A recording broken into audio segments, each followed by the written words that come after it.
A closing keynote, I think, is slightly different because instead of setting the tone for the conference, what I'm trying to do is set the tone for the next year as the people leave APRICOT. And what I'm trying to do is sort of put out some food for thought by looking at some of the innovation that we're doing in Hong Kong in the financial center. The inspiration to this was in my early days as an ISP, a book called Routing on the Internet, and so by Christian Wheatemer. And so what I did was, for the title here, improvise and put routing money on the internet.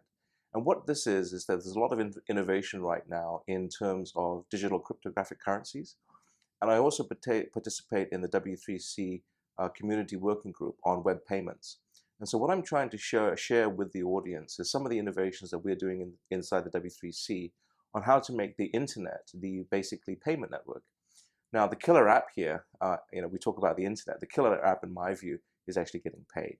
And so how do you do that? Now, historically, there's been another global network, which has also existed for 40 years, and that's the SWIFT network, which is really for routing payments. And so a lot of the innovation right now is how do you get these two different networks, the traditional financial network and the internet, to coexist? Here, what we're trying to decode, in a sense, is where are the opportunities? Where are the opportunities for ISPs going forward, again, APRICOT members and what have you, in this global space? This is important because, in my view, the internet's only at the very beginning of its of value generation. Yes, it's been going commercially for 20 years, but innovation in, for example, the financial space, how we can have vendors basically offer their goods on the internet and get payment also on the internet instead of traditional financial networks, is something that I think is going to be very topical. So this closing plenary is supposed to say, hey, look, there's opportunity out there. I think ISPs see themselves as traditionally providing internet access. They don't normally see themselves as being banks.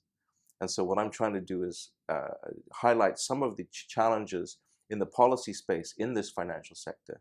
You've heard about probably Bitcoin, and there's a lot of buzz around that. That's only a small part of this whole innovation sector. So I'm trying to paint the broad picture so that the people attending APRICOT can have something to look forward to in a positive way, to say, hey, look, there's all this innovation happening on the internet.